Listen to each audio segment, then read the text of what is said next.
श्री हर कृष्ण मना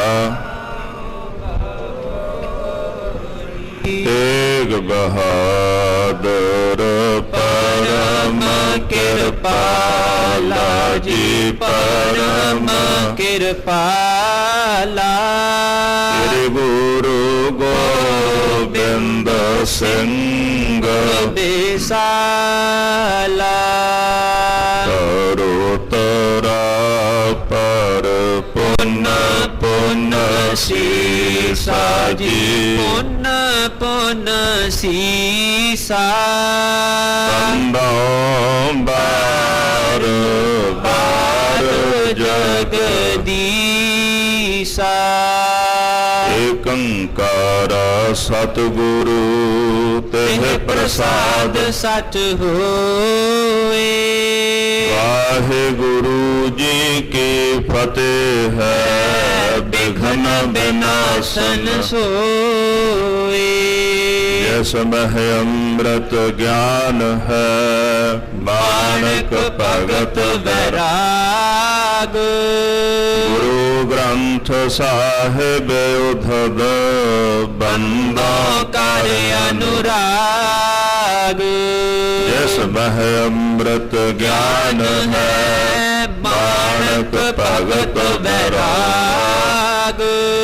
गुरु ग्रंथ साहिब उधद बंदों कर अनुराग। सतनाम श्री वाहिगुरु साहिब जी। एक ओंकार सतगुर प्रसाद। श्री वाहिगुरु जी की फतह है। अथ पंचम रास कथनं दोहरा। तार लगी उर प्रेम की सिमर नाम करतार। तारण को समरथ सो नमो संत अवतार। वाहिगुरु जी का खालसा वाहिगुरु जी की फतेह। राजान राज पानान पान देवान देव उपमा महान। जब हो जोगे अटल चवर छतर तख्त के मालिक हाजरा हजूर जाहरा जहूर सर्व कला भरपूर। साहिबे कमाल सतगुरु धन धन श्री गुरु ग्रंथ साहिब सच्चे पातशाह महाराज जी दी पावन पवित्र छत्र छाया हेठ नावे पातशाह तेरा त्याग और विराग दी मूरत धन श्री गुरु तेग बहादुर साहब जी महाराज जी दे पावन पवित्र स्थानां ते शरदा भावना सहित जुड़ बैठी गुरु रूप गुरु खालसा साध संगत जी। आप जी बड़भागे हो सतगुरां दे पावन दरबारां दी हाजरी भरदिया होया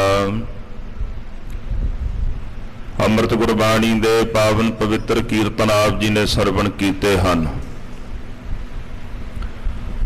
उपरंत मेरी पीरी दे मालिक छेवें पातशाह दस्तगीर होए पंज पीर हर गोबिंद अतुला।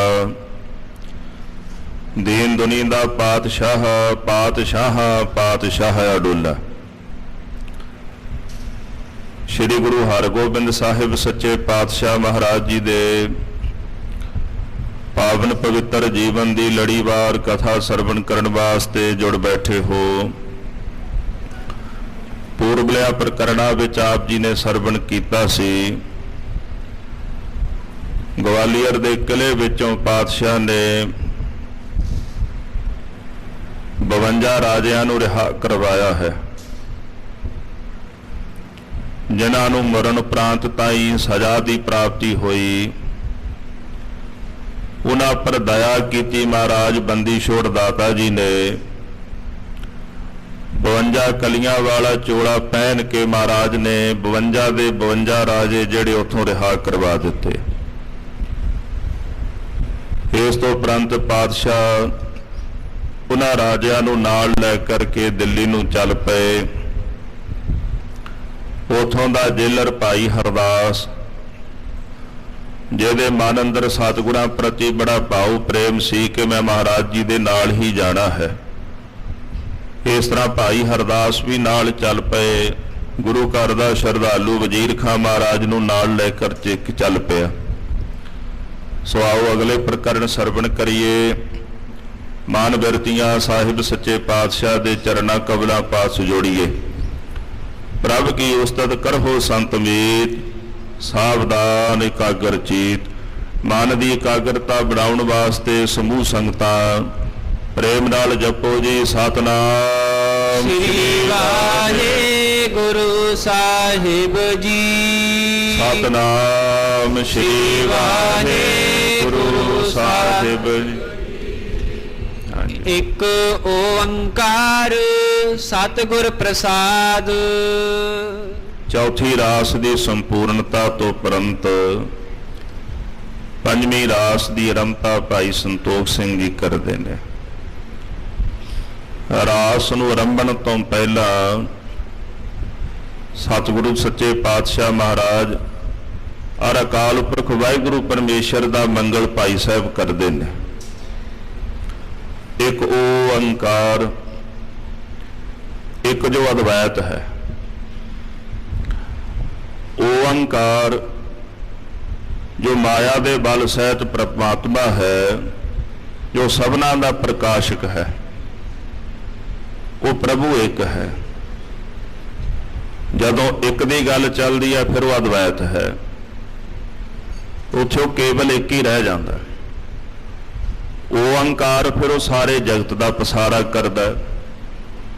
ਗੁਰੂ ਕਲਗੀਧਰ ਜੀ ਕਹਿੰਦੇ ਅਨੇਕ ਹੈ ਫਿਰ ਏਕ ਹੈ। ਓੰਕਾਰ ਦੀ ਵਿਆਖਿਆ ਕਰੀਏ ਫਿਰ ਉਹ ਇੱਕ ਅਨੇਕ ਰੂਪ ਹੋ ਕਰਕੇ ਪਸਰਿਆ ਹੋਇਆ ਹੈ, ਪਰ ਅਨੇਕ ਹੋ ਕਰਕੇ ਵੀ ਉਹ ਇੱਕ ਹੈ, ਫਿਰ ਵੀ ਉਹ ਅਦਵੈਤ ਹੈ। ਅਨੇਕ ਹੋ ਕਰਕੇ ਫਿਰ ਏਕ ਹੈ, ਫਿਰ ਵੀ ਉਹ ਇੱਕ ਹੀ ਹੈ। ਇੱਕ ਹੀ ਅਨੇਕ ਰੂਪਾਂ ਵਿੱਚ ਪਸਰਿਆ ਹੋਇਆ। ਜਗਤ ਨੂੰ ਪਾਲਦਾ ਵੀ ਹੈ, ਪੈਦਾ ਵੀ ਕਰਦਾ ਤੇ ਸੰਘਾਰ ਵੀ ਉਹੀ ਕਰਦਾ ਹੈ। ਪਰ ਮਨੁੱਖ ਦੇ ਜੀਵਨ ਦਾ ਸਭ ਤੋਂ ਵੱਡਾ ਸਬਕ ਵੀ ਇਹੀ ਹੈ। ਇਹੀ ਆਖਰੀ ਸਬਕ ਸਮਝ ਲਈਏ ਜ਼ਿੰਦਗੀ ਦਾ, ਇਹੀ ਪਹਿਲਾ ਸਬਕ ਸਮਝ ਲਈਏ। ਇੱਕ ਛੋਟੀ ਜਿਹੀ ਵਿਥਿਆ ਹੈ। ਸਨ 1969 ਦੇ ਵਿੱਚ ਜਦੋਂ ਗੁਰੂ ਨਾਨਕ ਸਾਹਿਬ ਜੀ ਮਹਾਰਾਜ ਜੀ ਦੇ ਪਾਵਨ ਪ੍ਰਕਾਸ਼ ਪੁਰਬ ਦਾ 500 ਸਾਲਾ ਮਨਾਇਆ ਗਿਆ, ਭਾਸ਼ਾ ਵਿਭਾਗ ਨੇ ਇੱਕ ਲੇਖ ਛਾਪਿਆ ਸੀ ਕਰੀਬਨ 1 ਲੱਖ ਦੇ, 50,000 ਅੰਗਰੇਜ਼ੀ ਵਿੱਚ ਤੇ 50,000 ਪੰਜਾਬੀ ਵਿੱਚ। ਇਸ ਲੇਖ ਨੂੰ ਲਿਖਣ ਵਾਲਾ ਜਿਹੜਾ ਸੀ ਉਹ ਬਲਵੰਤ ਗਾਰਗੀ ਸੀ, ਜਿਹਦਾ ਧਰਮ ਦੇ ਨਾਲ ਕੋਈ ਵਾਸਤਾ ਨਹੀਂ ਸੀ। ਨਾ ਉਹ ਕਹਿੰਦਾ ਸੀ ਵੀ ਮੈਂ ਸਿੱਖ ਹਾਂ, ਨਾ ਉਹ ਕਹਿੰਦਾ ਸੀ ਵੀ ਮੈਂ ਸਿੱਖੀ ਬਾਰੇ ਕੁਝ ਜਾਣਦਾ। ਪਰ ਉਹਨੇ ਜਿਹੜੀ ਵਿਥਿਆ ਆਪਣੀ ਜੀਵਨ ਦੀ ਲਿਖੀ ਹੈ ਨਾ, ਉਹ ਬੜੀ ਬਾ ਕਮਾਲ ਦੀ ਹੈ। ਉਹ ਲਿਖਦੇ ਵੀ ਜਦੋਂ ਛੋਟੇ ਜਿਹੇ ਹੁੰਦੇ ਸਾਂ, ਅਸੀਂ 2 ਭਰਾ ਸੀ ਤੇ ਸਾਡੀ ਮਾਤਾ ਨੇ ਸਾਨੂੰ ਸਵਖਤੇ ਉਠਾਇਆ ਤੇ ਨਗਰ ਤੋਂ ਬਾਹਰ ਟਿੱਬੇ ਤੇ ਕੋਈ ਸਾਧੂ ਰਹਿੰਦਾ ਸੀ, ਉਹਦੇ ਕੋਲ ਲੈ ਗਏ।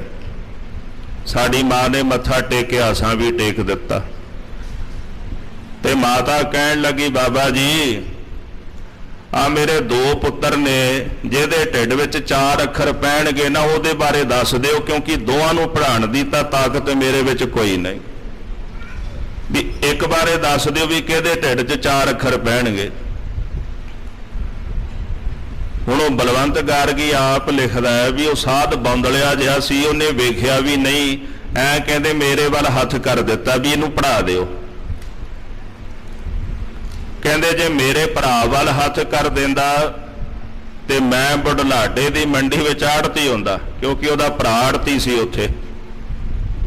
ਪਰ ਮੇਰੇ ਵੱਲ ਹੱਥ ਕੀਤਾ। ਜਦੋਂ ਘਰ ਗਏ, ਮੇਰੀ ਮਾਂ ਨੇ ਮੇਰੇ ਭਰਾ ਨੂੰ ਘਰ ਛੱਡਿਆ ਤੇ ਮੈਨੂੰ ਨਾਲ ਲੈ ਕੇ ਗੁਰਦੁਆਰਾ ਸਾਹਿਬ ਚਲੀ ਗਈ।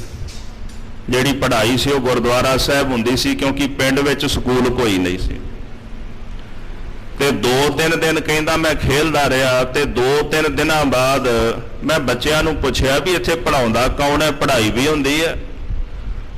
ਉਹ ਬੱਚੇ ਕਹਿੰਦੇ ਵੀ ਇੱਥੇ ਤਾਂ ਪੜ੍ਹਾਈ ਇਦਾਂ ਦੀ ਹੁੰਦੀ ਹੈ, ਇਹ ਗੁਰਦੁਆਰਾ ਸਾਹਿਬ ਇੱਕ ਨਿਹੰਗ ਸਿੰਘ ਦਾ ਹੈ, ਉਹ ਬਾਬਾ ਜੀ ਕਦੇ ਕਦਾਏ ਆਉਂਦੇ ਨੇ, ਜ਼ਿਆਦਾਤਰ ਉਹ ਚੱਕਰਵਰਤੀ ਰਹਿੰਦੇ ਨੇ, ਜਦੋਂ ਆਉਂਦੇ ਨੇ ਤੇ ਪਾਠ ਪੜ੍ਹਾ ਦਿੰਦੇ ਨੇ, ਪਿਛਲਾ ਸੁਣ ਲੈਂਦੇ ਨੇ, ਅਗਲਾ ਪੜ੍ਹਾ ਜਾਂਦੇ ਨੇ। ਹੁਣ ਇਹ ਨਹੀਂ ਪਤਾ ਵੀ ਕਦੋਂ ਆਉਣਗੇ। ਕਹਿੰਦੇ ਇੱਕ ਦਿਨ ਆਵਾਜ਼ ਪੈ ਗਈ ਕੰਨਾਂ ਦੇ ਵਿੱਚ, ਬਾਬਾ ਜੀ ਆ ਗਏ, ਬਾਬਾ ਜੀ ਆ ਗਏ। ਸਾਰੇ ਬੱਚੇ ਕਤਾਰ ਬਣਾ ਕੇ ਖਲੋ ਗਏ। ਘੋੜੇ ਤੇ ਅਸਵਾਰ ਨੀਲਾ ਬਾਣਾ ਧਾਰਨ ਕੀਤਾ, ਹੱਥ ਦੇ ਵਿੱਚ ਨੇਜਾ ਬਰਛਾ ਪਕੜਿਆ ਹੋਇਆ, ਤੇ ਨਿਹੰਗ ਸਿੰਘ ਆਣ ਪਹੁੰਚੇ। ਸਾਰਿਆਂ ਨੇ ਫਤਿਹ ਗਜਾਈ ਤੇ ਸਾਰਿਆਂ ਨੂੰ ਅਲੱਗ-ਅਲੱਗ ਕਰਕੇ ਪੁੱਛਿਆ ਤੇ ਬਲਵੰਤ ਗਾਰਗੀ ਕਹਿੰਦਾ ਵੀ ਮੈਂ ਵੀ ਉੱਥੇ ਖਲੋਤਾ ਸੀ, ਮੇਰੇ ਵੱਲ ਇਸ਼ਾਰਾ ਕਰਕੇ ਕਹਿਣ ਲੱਗੇ ਵੀ ਤੂੰ ਕਿਹਨਾਂ ਦਾ ਮੁੰਡਾ ਭਾਈ? ਉਹਦੇ ਬੋਲ ਨੇ ਉਹਨੇ ਆਖਿਆ ਜੀ ਵੀ ਮੈਂ ਬਾਣੀਏ ਪਰਿਵਾਰ ਵਿੱਚੋਂ ਆ। ਕਹਿੰਦੇ ਫਿਰ ਸੁਣਾ ਕੀ ਪੜ੍ਹਿਆ? ਕਹਿਣ ਲੱਗਾ ਬਾਬਾ ਜੀ ਅਜੇ ਤਾਈਂ ਤਾਂ ਮੈਂ ਕੁਝ ਪੜ੍ਹਿਆ ਨਹੀਂ, ਕੋਈ ਸਬਕ ਦਿਓਗੇ ਤੇ ਉਹ ਸਬਕ ਮੈਂ ਪਕਾ ਕੇ ਤੇ ਅਗਲੀ ਵਾਰ ਸੁਣਾ ਦਿਆਂਗਾ। ਕਹਿੰਦੇ ਉਹਨਾਂ ਨੇ ਇਸ਼ਾਰਾ ਕੀਤਾ ਸਾਰੇ ਬੱਚਿਆਂ ਨੂੰ ਵੀ ਪਿਛਾਂ ਹਟ ਜਾਓ। ਆਪਣੇ ਹੱਥ ਵਿੱਚ ਪਕੜੇ ਹੋਏ ਬਰਛੇ ਨਾਲ ਧਰਤੀ ਤੇ ਨਾ ਏਕਾ ਵਾਹ ਦਿੱਤਾ, ਜ਼ਮੀਨ ਉੱਪਰ ਏਕਾ ਵਾਹ ਕੇ ਤੇ ਨਾਲ ਕਹਿੰਦੇ ਫਿਰ ਖੁੱਲੇ ਮੂੰਹ ਵਾਲਾ ਊੜਾ ਲਿਖ ਦਿੱਤਾ, ਇੱਕ ਓੰਕਾਰ ਲਿਖ ਦਿੱਤਾ। ਆਖਣ ਲੱਗੇ ਬੋਲ ਏਕ ਓੰਕਾਰ। ਕਹਿੰਦੇ ਪਿੱਛੇ ਮੈਂ ਬੋਲਿਆ ਏਕ ਓੰਕਾਰ। ਕਹਿੰਦੇ ਫਿਰ ਮੱਥਾ ਟੇਕ ਇਹਨੂੰ। ਕਹਿੰਦੇ ਮੈਂ ਹੱਥ ਜੋੜ ਕੇ ਮੱਥਾ ਟੇਕਿਆ ਤੇ ਮੈਨੂੰ ਨਿਹੰਗ ਸਿੰਘ ਬਾਬਾ ਜੀ ਕਹਿੰਦੇ ਪੁੱਤਰ ਤੇਰੇ ਜੀਵਨ ਦਾ ਇਹ ਪਹਿਲਾ ਸਬਕ ਹੈ, ਇਹ ਘੁੱਟ ਕੇ ਪੱਲੇ ਬੰਨ ਲਈ, ਤੈਨੂੰ ਪਕਾ ਲਈ, ਇਹ ਤੇਰੇ ਜੀਵਨ ਦਾ ਪਹਿਲਾ ਸਬਕ ਹੈ। ਉਹਨੇ PhD ਕੀਤੀ, ਵਿਦਵਾਨ ਬਣਿਆ, ਪੜ੍ਹਿਆ ਲਿਖਿਆ ਸੀ। ਬਲਵੰਤ ਗਾਰਗੀ ਕਹਿੰਦਾ ਕਿ ਮੈਨੂੰ ਇੰਨੀ ਗੱਲ ਸਮਝ ਆਈ ਹੈ ਕਿ ਮੇਰੇ ਜੀਵਨ ਦੀ ਸਾਰੀ ਵਿਦਿਆ ਇਸ ਸਬਕ ਤੋਂ ਸ਼ੁਰੂ ਹੁੰਦੀ ਹੈ, ਇਸੇ ਸਬਕ ਤੇ ਮੁੱਕ ਜਾਂਦੀ। ਮੇਰੀ ਸਾਰੀ ਜਿਹੜੀ ਵਿਦਿਆ ਹੈ ਇਸ ਦੋ ਸਬਕਾਂ ਦੇ ਵਿੱਚ ਹੈ। ਉਹ ਸਬਕ ਕਿਹੜਾ ਜੀ? ਇੱਕ ਓੰਕਾਰ। ਇੱਥੋਂ ਹੀ ਵਿਦਿਆ ਸ਼ੁਰੂ ਹੁੰਦੀ ਹੈ, ਕਿਉਂਕਿ ਇੱਕ ਓੰਕਾਰ ਤੋਂ ਪਹਿਲਾਂ ਕੁਝ ਨਹੀਂ। ਪਹਿਲਾਂ ਕੀ ਸਿੱਖਿਆ ਸੀ? ਇੱਕ ਓੰਕਾਰ। ਸਾਰੀ ਵਿਦਿਆ ਇੱਥੋਂ ਹੀ ਸ਼ੁਰੂ ਹੋਈ ਹੈ ਤੇ ਮੇਰੀ ਸਾਰੀ ਵਿਦਿਆ ਇੱਥੇ ਹੀ ਆ ਕੇ ਖਤਮ ਹੋ ਜਾਂਦੀ ਹੈ। ਪਰ ਇੱਕ ਸ਼ਬਦ ਲਿਖਦਾ ਹੈ, ਕਹਿੰਦਾ ਅੱਜ ਵੀ ਮੈਂ ਉਡੀਕਦਾ ਹਾਂ। ਉਸ ਨਿਹੰਗ ਸਿੰਘ ਬਾਬਾ ਜੀ ਦੀ ਤਸਵੀਰ ਧੁੰਦਲੀ ਕੀ, ਕਹਿੰਦੇ ਅੱਜ ਵੀ ਮੈਨੂੰ ਇਨ ਬਿਨ ਉਸੇ ਤਰ੍ਹਾਂ ਹੀ ਯਾਦ ਹੈ। ਅੱਜ ਵੀ ਮੈਂ ਸੋਚਦਾ ਹਾਂ ਜਿੱਥੇ ਆਕਾਸ਼ ਤੇ ਧਰਤੀ ਦੋਨੇ ਮਿਲਦੇ ਨੇ, ਉਸ ਪਾਸਿਓਂ ਅੱਜ ਘੋੜੇ ਤੇ ਅਸਵਾਰ ਨੀਲੇ ਬਾਣੀ ਨੂੰ ਧਾਰ ਕੇ ਹੱਥ ਵਿੱਚ ਬਰਛਾ ਲੈ ਕੇ ਉਹ ਬਾਬਾ ਜੀ ਅੱਜ ਵੀ ਆਵਣਗੇ। ਆਪਣੇ ਬਰਛੇ ਨਾਲ ਇਸ ਜ਼ਮੀਨ ਉੱਪਰ ਧਰਤੀ ਉੱਪਰ ਇੱਕ ਓੰਕਾਰ ਲਿਖਣਗੇ। ਸਾਰੀ ਲੁਕਾਈ ਉਹਨੂੰ ਨਮਸਕਾਰ ਕਰੇਗੀ। ਕਹਿੰਦੇ ਸਾਰੀ ਲੁਕਾਈ ਦਾ ਸਭ ਤੋਂ ਪਹਿਲਾ ਤੇ ਆਖਰੀ ਸਬਕ ਇੱਕ ਓੰਕਾਰ ਹੋਵੇਗਾ। ਗੁਰਮੁਖੋ, ਗੁਰੂ ਨਾਨਕ ਸਾਹਿਬ ਸੱਚੇ ਪਾਤਸ਼ਾਹ ਨੇ ਆਪਣੇ ਪੰਥ ਨੂੰ ਆ ਪਹਿਲਾ ਸਬਕ ਦਿੱਤਾ ਜੇ।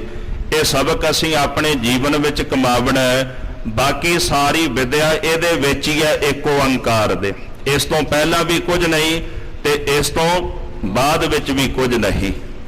ਤਾਂ ਮਹਾਰਾਜ ਜੀ ਕਹਿੰਦੇ ਉਹ ਇੱਕ ਹੈ, ਅਦਵੈਤ ਰੂਪ ਹੈ। ਓੰਕਾਰ ਸਾਰਿਆਂ ਦਾ ਉਹ ਪ੍ਰਕਾਸ਼ਕ ਹੈ, ਸਤ ਹੈ, ਚੇਤਨ ਹੈ, ਆਨੰਦ ਰੂਪ ਹੈ। ਸਤ ਗੁਰ ਪ੍ਰਸਾਦ, ਸਤਿਗੁਰਾਂ ਦੀ ਕਿਰਪਾ ਨਾਲ ਉਹਦੀ ਪ੍ਰਾਪਤੀ ਹੁੰਦੀ ਹੈ। ਅਸੀਂ ਆਪਣੇ ਵੱਲੋਂ ਜਿਤਨੇ ਧਰਮ ਕਰਮ ਕਰ ਲਈਏ, ਉਹਨਾਂ ਧਰਮ ਕਰਮਾਂ ਦੀ ਜਿਹੜੀ ਸਫਲਤਾ ਹੈ ਗੁਰੂ ਦੀ ਮਿਹਰ ਨਾਲ ਹੁੰਦੀ ਹੈ। ਕੋਈ ਵੀ ਮਸ਼ੀਨਰੀ ਹੈ ਨਾ, ਇਲੈਕਟ੍ਰੋਨਿਕ ਮਸ਼ੀਨਰੀ ਤਿਆਰ ਕਰ ਲਓ, ਉਹਨੇ ਚੱਲਣਾ ਤਾਂ ਬਿਜਲੀ ਨਾਲ ਹੀ ਹੈ, ਬਿਨਾਂ ਬਿਜਲੀ ਤੋਂ ਨਹੀਂ ਚੱਲਦੀ। ਇਨ ਬਿਨ ਇਸੇ ਪ੍ਰਕਾਰ ਅਸੀਂ ਜਿਤਨੇ ਕਰਮ ਕਰਦੇ ਆ, ਉਹਨਾਂ ਕਰਮਾਂ ਦੀ ਜਿਹੜੀ ਸਫਲਤਾ ਹੈ ਉਹ ਸਤਿਗੁਰਾਂ ਦੀ ਮਿਹਰ ਦੇ ਨਾਲ ਹੈ। ਜਦੋਂ ਸਤਿਗੁਰੂ ਦਇਆ ਦੇ ਘਰ ਦੇ ਵਿੱਚ ਆ ਕੇ ਸਿੱਖ ਦੇ ਉੱਪਰ ਮਿਹਰ ਕਰਦੇ ਨੇ, ਉਹਦੇ ਸਾਰੇ ਕਰਮ ਸਫਲੇ ਹੁੰਦੇ ਨੇ ਔਰ ਉਹਨਾਂ ਕਰਮਾਂ ਨੂੰ ਫਲ ਲੱਗਦਾ ਤੇ ਉਹ ਫਲ ਕਿਹਦਾ ਲੱਗਦਾ? ਪ੍ਰਮਾਤਮਾ ਦਾ, ਇੱਕ ਦਾ। ਇੱਕ ਦੀ ਪ੍ਰਾਪਤੀ ਸਤਿਗੁਰਾਂ ਦੀ ਕਿਰਪਾ ਦੇ ਨਾਲ ਹੁੰਦੀ ਹੈ। ਸ੍ਰੀ ਵਾਹਿਗੁਰੂ ਜੀ ਕੀ ਫਤਿਹ ਹੈ। ਸ੍ਰੀ ਜੋ ਸ਼੍ਰੋਮਣੀ ਸੁਭਾਏਮਾਨ, ਵਾਹਿ ਜੋ ਅਸਚਰਜ ਰੂਪ ਹੈ, ਗੁਰੂ ਗੋ ਨਾਮ ਅਗਿਆਨ ਦਾ, ਰੂਹ ਨਾਮ ਪ੍ਰਕਾਸ਼ ਦਾ। ਗੋਤਮ ਨਾਮ ਅਗਿਆਨ ਕੋ ਜਾਣੋ, ਰੂਹ ਨਾਮ ਪ੍ਰਕਾਸ਼ ਬਖਾਨੋ। ਜੋ ਹਨੇਰੇ ਵਿੱਚੋਂ ਕੱਢ ਕੇ ਗਿਆਨ ਦੇ ਵਿੱਚ ਲੈ ਕੇ ਜਾਣ ਵਾਲਾ, ਅਰਥਾਤ ਹਿਰਦੇ ਦੇ ਘਰ ਵਿੱਚੋਂ ਅਗਿਆਨਤਾ ਦੇ ਹਨੇਰੇ ਨੂੰ ਕੱਟ ਕੇ ਗਿਆਨ ਦਾ ਪ੍ਰਕਾਸ਼ ਕਰਨ ਵਾਲਾ ਹੈ। ਗਿਆਨ ਅੰਜਨ ਗੁਰ ਦੀਆ, ਅਗਿਆਨ ਅੰਧੇਰ ਵਿਨਾਸ਼। ਹਰ ਕਿਰਪਾ ਤੇ ਸੰਤ ਭੇਟਿਆ, ਨਾਨਕ ਮਨ ਪ੍ਰਗਾਸ। ਮਨ ਤੇ ਬੁੱਧੀ ਦੇ ਨੇਤਰਾਂ ਵਿੱਚੋਂ ਗਿਆਨ ਦਾ ਸੁਰਮਾ ਪਾ ਦਿੰਦੇ, ਅਗਿਆਨਤਾ ਦਾ ਹਨੇਰਾ ਉਹ ਕੱਟ ਦਿੰਦੇ ਹਨ। ਐਸੇ ਪਰਮੇਸ਼ਰ ਨੂੰ ਵਾਹੇ, ਐਸੇ ਸਤਿਗੁਰਾਂ ਨੂੰ ਵਾਹੇ ਅਸਚਰਜ ਆਖੀਏ, ਉਹ ਅਸਚਰਜ ਹੈ। ਇਸੇ ਪ੍ਰਕਾਰ ਗੋ ਨਾਮ ਇੰਦਰੀਆਂ ਦਾ, ਸਰੀਰ ਦੀਆਂ ਜਿੰਨੀਆਂ ਵੀ ਇੰਦਰੀਆਂ ਨੇ, ਇਹਨਾਂ ਇੰਦਰੀਆਂ ਨੂੰ ਆਪਣੀ ਚੇਤਨਤਾ ਬਖਸ਼ਿਸ਼ ਕਰਨ ਵਾਲਾ ਹੈ। ਨੇਤਰਾਂ ਰਾਹੀਂ ਵੇਖ ਰਹੇ ਆ, ਆਪਾਂ ਤੱਕ ਰਹੇ ਆ, ਪਰ ਉਹਦੀ ਚੇਤਨਤਾ ਦੇ ਨਾਲ। ਕੰਨਾਂ ਰਾਹੀਂ ਸੁਣ ਰਹੇ ਆ, ਉਹਦੀ ਚੇਤਨਤਾ ਦੇ ਨਾਲ। ਜ਼ਬਾਨ ਵਿੱਚ ਬੋਲਣ ਦੀ ਸੱਤਾ ਹੈ, ਉਹਦੀ ਚੇਤਨਤਾ ਦੇ ਨਾਲ ਹੈ। ਤੋ ਐਸਾ ਉਹ ਗੁਰੂ ਜੋ ਸਤ ਚੇਤਨ ਆਨੰਦ ਰੂਪ ਹੈ, ਉਹ ਵਾਹੇ ਹੈ। ਭਾਈ ਵੀਰ ਸਿੰਘ ਜੀ ਇੱਕ ਬੜਾ ਪਿਆਰਾ ਸ਼ਬਦ ਲਿਖਦੇ ਨੇ, ਕਹਿੰਦੇ ਵਾਹ ਨਾਮ ਅਸਚਰਜ ਦਾ। ਅਸਚਰਜ ਉਹ ਅਵਸਥਾ ਹੈ ਜਿਸ ਅਵਸਥਾ ਦੇ ਅੰਦਰ ਪਹੁੰਚ ਕੇ ਮਨੁੱਖ ਦੇ ਕੋਲ ਬਿਆਨ ਕਰਨ ਲਈ ਕੋਈ ਸ਼ਬਦ ਨਹੀਂ ਰਹਿੰਦਾ। ਉਦੋਂ ਕੁਝ ਬਿਆਨ ਨਹੀਂ ਕਰ ਸਕਦਾ, ਉਹਦੀ ਰਸਨਾ ਦੇ ਵਿੱਚੋਂ ਕੁਝ ਨਿਕਲਦਾ ਨਹੀਂ। ਬਿਸਮ ਹੀ ਪਈ ਹੈ।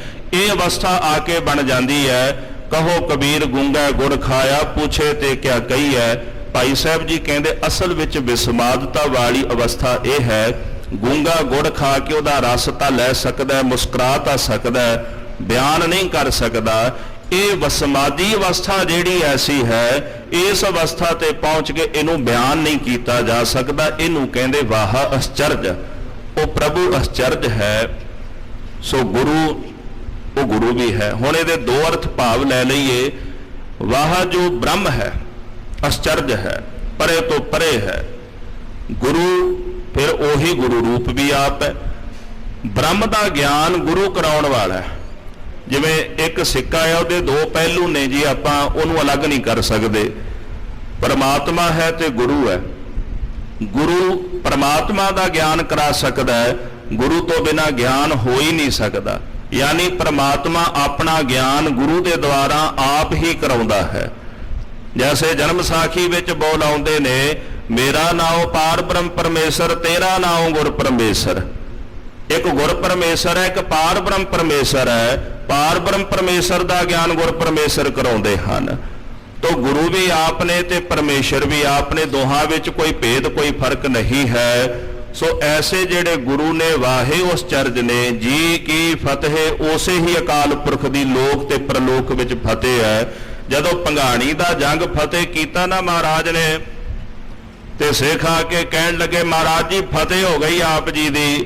ਤੇ ਗੁਰੂ ਕਲਗੀਧਰ ਜੀ ਨੇ ਉੱਥੇ ਫਤਿਹ ਉਚਾਰੀ, ਵਾਹਿਗੁਰੂ ਜੀ ਕਾ ਖਾਲਸਾ ਵਾਹਿਗੁਰੂ ਜੀ ਕੀ ਫਤਿਹ। ਮਹਾਰਾਜ ਜੀ ਕਹਿੰਦੇ ਖਾਲਸਾ ਵੀ ਵਾਹਿਗੁਰੂ ਦਾ ਤੇ ਫਤਿਹ ਵੀ ਵਾਹਿਗੁਰੂ ਦੀ। ਭੰਗਾਣੀ ਦੀ ਜੰਗ ਜਿੱਤਣ ਤੋਂ ਬਾਅਦ ਸਤਿਗੁਰਾਂ ਫਤਿਹ ਉਚਾਰੀ ਤੇ ਬਚਨ ਉਚਾਰਨ ਕੀਤਾ ਬਚਿੱਤਰ ਨਾਟਕ ਵਿੱਚ, ਭਈ ਜੀਤ ਮੇਰੀ ਕਿਰਪਾ ਕਾਲ ਕੇਰੀ।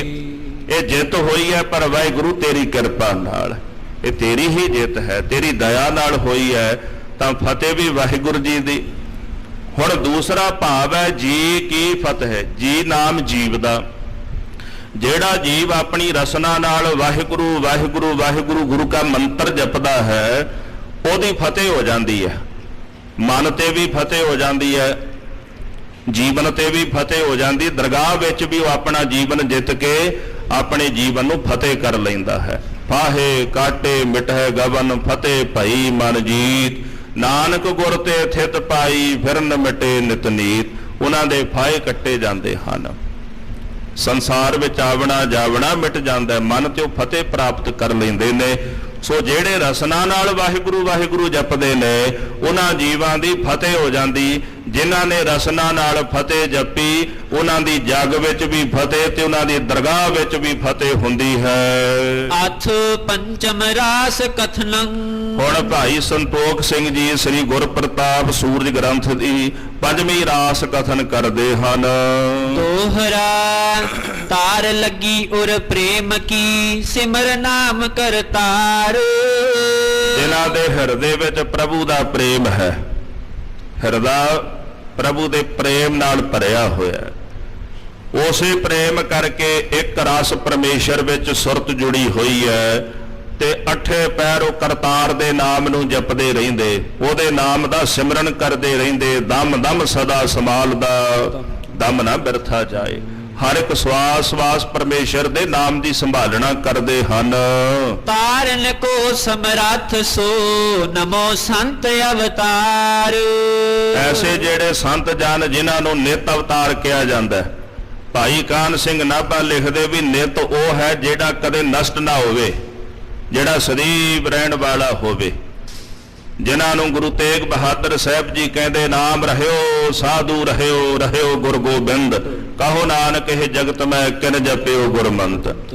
ਸਾਧੂ ਵੀ ਸਦਾ ਲਈ ਰਹਿਣ ਵਾਲਾ ਹੈ, ਉਹ ਕਦੇ ਮਿਟਦਾ ਨਹੀਂ। ਸਰੀਰਾਂ ਦਾ ਕੀ ਹੈ, ਸਰੀਰ ਜਨਮਦੇ ਤੇ ਮਰਦੇ ਰਹਿੰਦੇ ਨੇ, ਬਣਦੇ ਤੇ ਮਿਟਦੇ ਰਹਿੰਦੇ ਨੇ। ਸਾਧੂ ਨਾਮ ਜਪਣੇ ਕਰਕੇ ਸਦਾ ਅਟਲ ਹੋ ਜਾਂਦਾ ਹੈ।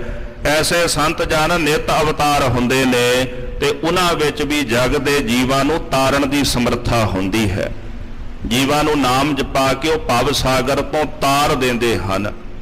ਕਿਉਂਕਿ ਸਾਧ ਕੈ ਸੰਗ ਲੱਗੈ ਪ੍ਰਭ ਮੀਠਾ। ਇਹਨਾਂ ਸਾਧੂਆਂ ਦੀ ਸੰਗਤ ਵਿੱਚ ਬੈਠੀਏ ਤੇ ਪ੍ਰਭੂ ਚੰਗਾ ਲੱਗਦਾ, ਉਹਨਾਂ ਦਾ ਆਪਣਾ ਹਿਰਦਾ ਪ੍ਰੇਮ ਨਾਲ ਭਰਿਆ ਤੇ ਜਿਹੜੇ ਉਹਨਾਂ ਦੀ ਸੰਗਤ ਵਿੱਚ ਬਹਿੰਦੇ ਨੇ ਉਹਨਾਂ ਦੇ ਅੰਦਰ ਵੀ ਉਹ ਨਾਮ ਦਾ ਮਿੱਠਾ ਲਾ ਦਿੰਦੇ ਨੇ, ਹਿਰਦੇ ਵਿੱਚ ਭਗਤੀ ਦੀ ਚਾਹਨਾ ਪੈਦਾ ਕਰ ਦਿੰਦੇ ਨੇ। ਇਸ ਤਰ੍ਹਾਂ ਉਹ ਸੰਤ ਜਨ ਜੀਵਾਂ ਨੂੰ ਭਵ ਸਾਗਰ ਤੋਂ ਤਾਰਨ ਦੇ ਸਮਰੱਥ ਨੇ। ਤੇ ਕਵੀ ਸੰਤੋਖ ਸਿੰਘ ਜੀ ਕਹਿੰਦੇ ਅਜਿਹੇ ਸੰਤ ਅਵਤਾਰੀ ਪੁਰਖਾਂ ਨੂੰ ਮੈਂ ਨਮਸਕਾਰ ਕਰਦਾ ਹਾਂ।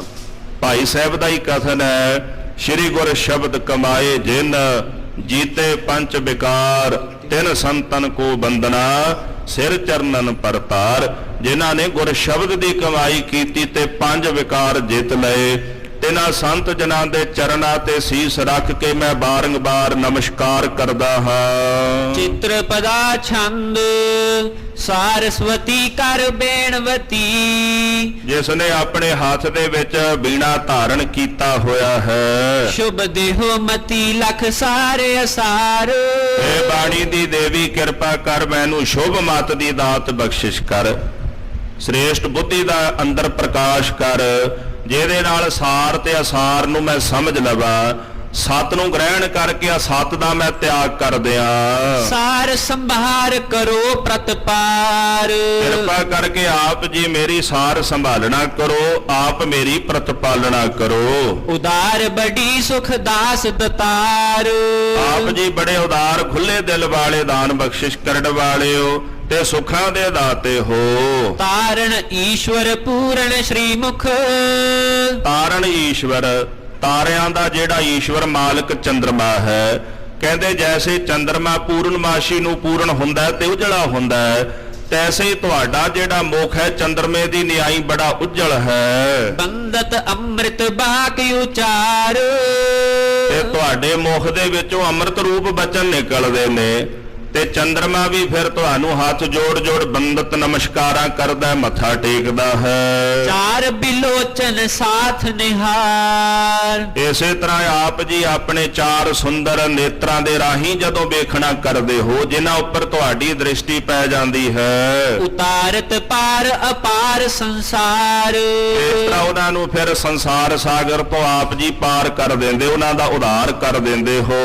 ਸਵਈਆ ਤਾਰਨ ਗਿਆਨ ਗਿਨੈਤ ਗਿਨੈ। ਫਿਰ ਕਵੀ ਅਕਾਲ ਪੁਰਖ ਵਾਹਿਗੁਰੂ ਪਰਮੇਸ਼ਰ ਜੀ ਦਾ ਮੰਗਲ ਕਰਦੇ ਹਨ। ਉਹਨਾਂ ਦੇ ਹਿਰਦੇ ਦੀ ਭਾਵਨਾ ਵੇਖੋ, ਕਿਤਨਾ ਪਿਆਰ ਹੈ ਹਿਰਦੇ ਵਿੱਚ। ਆਪਣੇ ਇਸ਼ਟ ਦੇ ਪ੍ਰਤੀ ਉਹਨਾਂ ਦਾ ਜਸ ਕਰਨ ਕਰਕੇ ਵਡਿਆਈ ਉਹਨਾਂ ਦੀ ਬੜੀ ਭਾਵਨਾ ਨਾਲ ਕਰਦੇ ਨੇ। ਇੱਥੋਂ ਹੀ ਮਨੁੱਖ ਦਾ ਪਤਾ ਲੱਗਦਾ ਹੈ ਕਿ ਉਹਦੇ ਹਿਰਦੇ ਅੰਦਰ ਕਿਤਨੀ ਕੁ ਭਾਵਨਾ, ਕਿਤਨਾ ਕੁ ਪ੍ਰੇਮ ਹੈ, ਕਿੰਨੀ ਕੁ ਸ਼ਰਧਾ ਹੈ। ਬੋਲਾਂ ਤੋਂ ਹੀ ਪਤਾ ਲੱਗ ਜਾਂਦਾ ਜੀ। ਭਾਈ ਸਾਹਿਬ ਜੀ ਕਹਿੰਦੇ ਤਾਰਨ ਗਿਆਨ ਗਿਨੈਤ ਗਿਨੈ।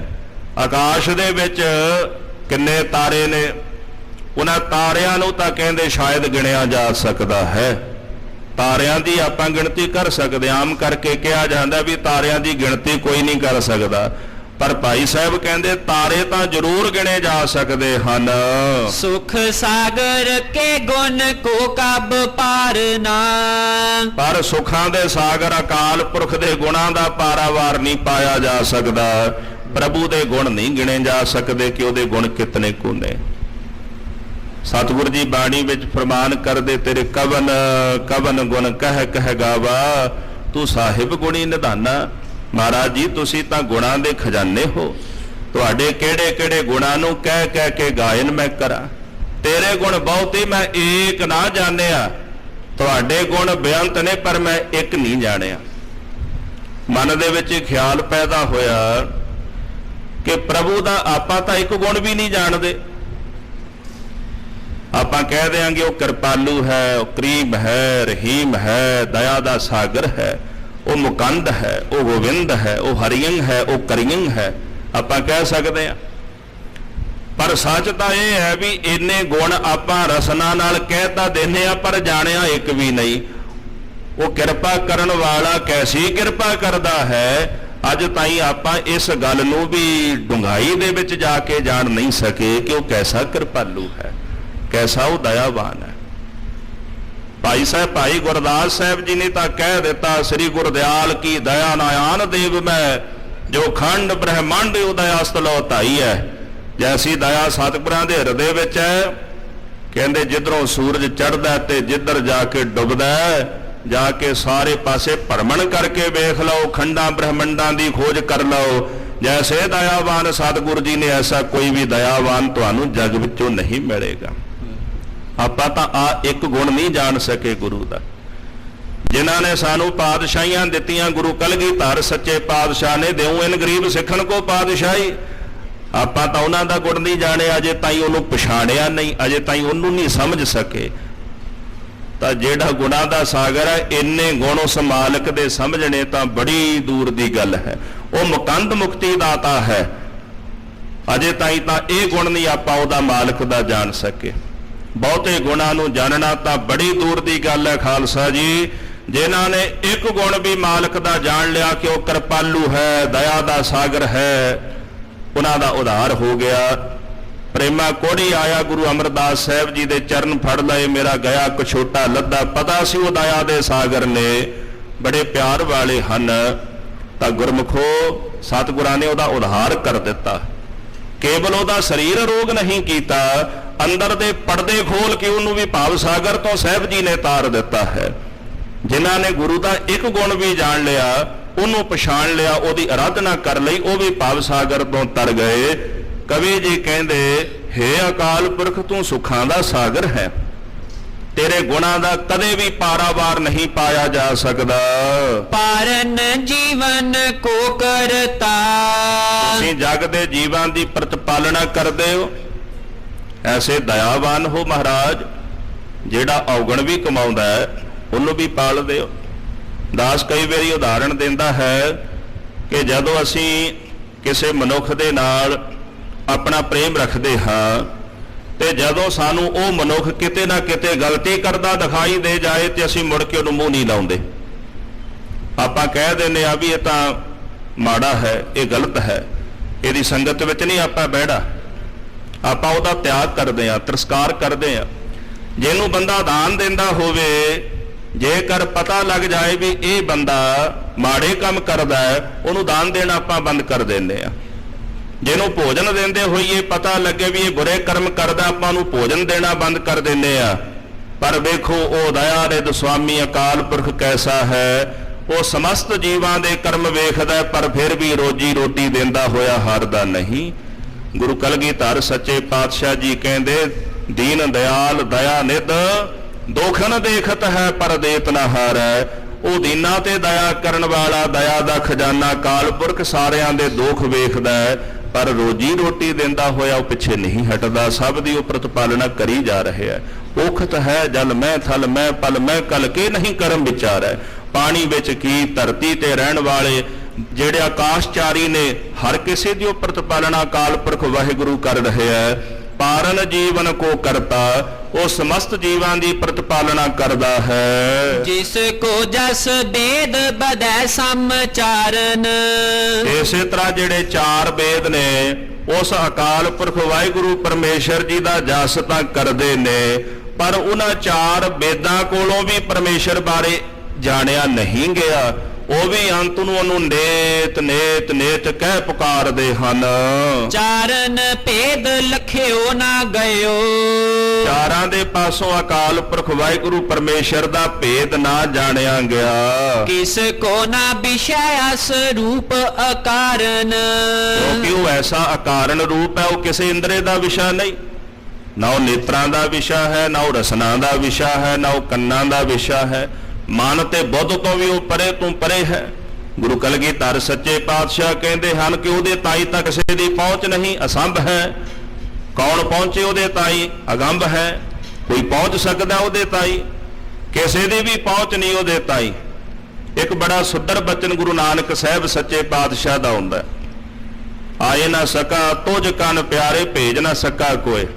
ਨਾ ਤਾਂ ਮੈਂ ਆਪ ਤੇਰੇ ਤਾਈ ਆ ਸਕਦਾ ਤੇ ਨਾ ਕਿਸੇ ਨੂੰ ਭੇਜ ਸਕਦਾ, ਕਿਉਂਕਿ ਵਾਹਿਗੁਰੂ ਤੇਰੇ ਤਾਈ ਨਾ ਮੇਰੀ ਪਹੁੰਚ ਹੈ ਨਾ ਕਿਸੇ ਦੂਜੇ ਦੀ ਪਹੁੰਚ ਹੈ। ਫਿਰ ਇਸ ਅਵਸਥਾ ਵਿੱਚ ਕੀ ਹੁੰਦਾ ਵੀ ਉਹ ਆਪ ਆ ਕੇ ਮਿਲਦਾ ਆਪਣੇ ਪਿਆਰਿਆਂ ਨੂੰ, ਆਪਣੇ ਭਗਤਾਂ ਨੂੰ। ਜਿੰਨੇ ਵੀ ਭਗਤ ਜਨ ਨੇ ਉਹਨਾਂ ਨੂੰ ਪਰਮੇਸ਼ਰ ਆਪ ਆ ਕੇ ਮਿਲਿਆ। ਚਲੋ ਉਦਾਹਰਣ ਵਜੋਂ ਗੁਰੂ ਨਾਨਕ ਸਾਹਿਬ ਜੀ ਭਾਈ ਲਾਲੋ ਦੇ ਘਰ 'ਚ ਜਾਂਦੇ, ਉਥੋਂ ਸੰਗਲਾ ਦੀਪ ਜਾਂਦੇ ਨੇ ਰਾਜੇ ਸ਼ਿਵਨਾਭ ਦੇ ਕੋਲ, ਤੇ ਰਾਜਾ ਸ਼ਿਵਨਾਭ ਤਾਂ ਭਾਈ ਮਨ ਸੁਖ ਨੂੰ ਕਹਿੰਦਾ ਸੀ ਵੀ ਤੁਸੀਂ ਮੇਰੇ ਨਾਲ ਚੱਲੋ, ਵੀ ਤੁਹਾਡਾ ਸਾਰਾ ਵਪਾਰ ਦਾ ਸਮਾਨ ਮੈਂ ਖਰੀਦ ਲੈਣਾ ਤੇ ਗੁਰੂ ਨਾਨਕ ਸਾਹਿਬ ਦੇ ਦਰਸ਼ਨ ਕਰਾ ਦਿਓ। ਕਹਿੰਦੇ ਲੋੜ ਨਹੀਂ ਉੱਥੇ ਜਾਣ ਦੀ, ਇੱਥੇ ਹੀ ਆ ਜਾਣਾ। ਇਸ ਪੱਖ ਨੂੰ ਥੋੜਾ ਜਿਹਾ ਸਿਧਾਂਤਕ ਪੱਖ ਤੇ ਜੇ ਅੰਦਰੂਨੀ ਭਾਵ ਨਾਲ ਸਮਝ ਲਈਏ ਕਿ ਆਪਾਂ ਨਹੀਂ ਜਾ ਸਕਦੇ, ਨਾ ਕਿਸੇ ਨੂੰ ਭੇਜ ਸਕਦੇ ਆ, ਕਿਉਂਕਿ ਸਾਡੀ ਪਹੁੰਚ ਹੀ ਨਹੀਂ ਉਹਦੇ ਤਾਈ। ਉਹ ਆਪੇ ਹੀ ਚੱਲ ਕੇ ਆਉਂਦਾ ਹੈ। ਤੇ ਗੁਰੂ ਨਾਨਕ ਸਾਹਿਬ ਜੀ ਮਹਾਰਾਜ ਭਾਈ ਲਹਿਣਾ ਸਾਹਿਬ ਜੀ ਨੂੰ ਆਪੇ ਲੈਣ ਵਾਸਤੇ ਆਏ ਨੇ, ਆਪੇ ਆਏ ਸਾਨਾ ਲੈਣ ਵਾਸਤੇ। ਬੜਿਆਂ ਨੂੰ ਰਾਹ ਪੁੱਛਿਆ, ਅਖੀਰ ਗੁਰੂ ਨਾਨਕ ਸਾਹਿਬ ਜੀ ਆਪੇ ਪੁੱਜ ਗਏ। ਤੋ ਇਸ ਕਰਕੇ ਉਹ ਨਾ ਮਨ ਦਾ ਵਿਸ਼ਾ ਹੈ, ਨਾ ਉਹ ਬਾਣੀ ਦਾ ਵਿਸ਼ਾ ਹੈ, ਤਾਂ ਉਹ ਅਕਾਰਨ ਹੈ। ਤਾਂ ਵੇਦਾਂ ਪਾਸੋਂ ਇਸ ਕਰਕੇ ਉਹਦਾ ਭੇਦ ਨਹੀਂ ਪਾਇਆ ਜਾ ਸਕਿਆ, ਕਿਉਂਕਿ ਉਹ ਮਨ ਬਾਣੀ ਆਦਿਕ ਦਾ ਵਿਸ਼ਾ ਨਹੀਂ ਹੈ। ਕਾਰਨ ਜੋ ਬ੍ਰਹਮੰਡ ਅਖੰਡ। ਜਿਤਨੇ ਵੀ ਉਹ ਬ੍ਰਹਮੰਡ ਨੇ ਇਹਨਾਂ ਦਾ ਉਹ ਕਾਰਨ ਹੈ। ਪਰਮਾਤਮਾ ਦਾ, ਬ੍ਰਹਮ ਦਾ ਕੋਈ ਕਾਰਨ ਨਹੀਂ। ਬ੍ਰਹਮ ਦਾ ਕੋਈ ਕਾਰਨ ਹੈ ਹੀ ਨਹੀਂ। ਕਿੱਦਾਂ ਉਪਜਿਆ ਹੈ, ਕਿੱਦਾਂ ਪੈਦਾ ਹੋਇਆ ਹੈ, ਕਿਹਨੇ ਬਣਾਇਆ ਹੈ, ਕਿਸ ਤਰ੍ਹਾਂ ਦਾ ਉਹਦਾ ਸਰੂਪ ਹੈ, ਉਹਦਾ ਤਾਂ ਕੋਈ ਕਾਰਨ ਹੀ ਨਹੀਂ। ਜਿਹਦਾ ਕੋਈ ਕਾਰਨ ਨਹੀਂ ਤੇ ਫਿਰ ਸੁਭਾਵਕ ਹੈ ਵੀ ਉਹ ਵਸਤੂ ਕੈਸੇ ਹੋ ਸਕਦੀ ਹੈ। ਪਰ ਉਹ ਹੈ, ਕਾਰਨ ਤਾਂ ਕੋਈ ਨਹੀਂ ਹੈ, ਤਾਂ ਅਕਾਰਨ ਪਰ ਹੈ। ਪਰ ਸਤਿਗੁਰੂ ਕਹਿੰਦੇ ਨੇ ਕਿ ਜਿਤਨਾ ਵੀ ਬ੍ਰਹਮੰਡ ਆ ਉਹ ਸਾਰੇ ਬ੍ਰਹਮੰਡ ਦਾ ਫਿਰ ਕਾਰਨ ਹੈ। ਜਿਤਨੇ ਵੀ ਬ੍ਰਹਮੰਡ ਦੀ ਉਤਪਤੀ ਉਸੇ ਨੇ ਕੀਤੀ ਹੈ, ਪਰ ਉਹ ਆਪ ਅਖੰਡ ਹੈ। ਖੰਡ ਖੰਡ ਨਹੀਂ ਕਦੇ ਹੁੰਦਾ। ਹਸਤੀ ਕੀਟੀ ਤ੍ਰਿਲੋ ਆਦੰ ਏਕ ਅਖੰਡਤ ਬਸੈ ਅਨਾਦੰ।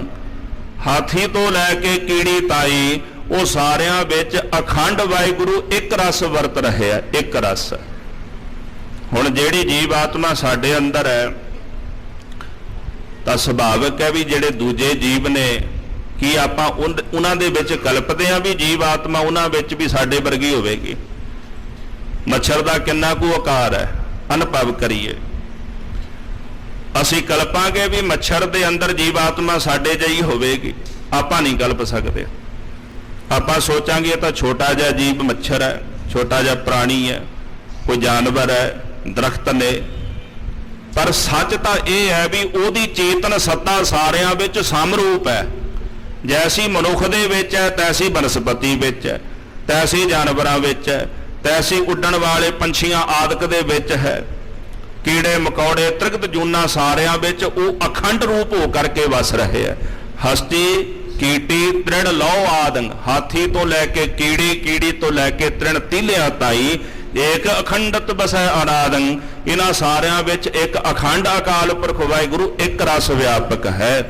ਇਸ ਕਰਕੇ ਉਹ ਅਖੰਡ ਹੈ, ਕਦੇ ਟੋਟੇ ਟੋਟੇ ਨਾ ਹੋਣ ਵਾਲਾ, ਸਾਰਿਆਂ ਵਿੱਚ ਇੱਕ ਸਮਾਨ ਰੂਪ ਹੋ ਕਰਕੇ ਉਹ ਵਸ ਰਿਹਾ ਹੈ। ਨਿਰੰਤਰ ਆਪ ਰਮਿਓ ਤਮ ਤਾਰਨਾ।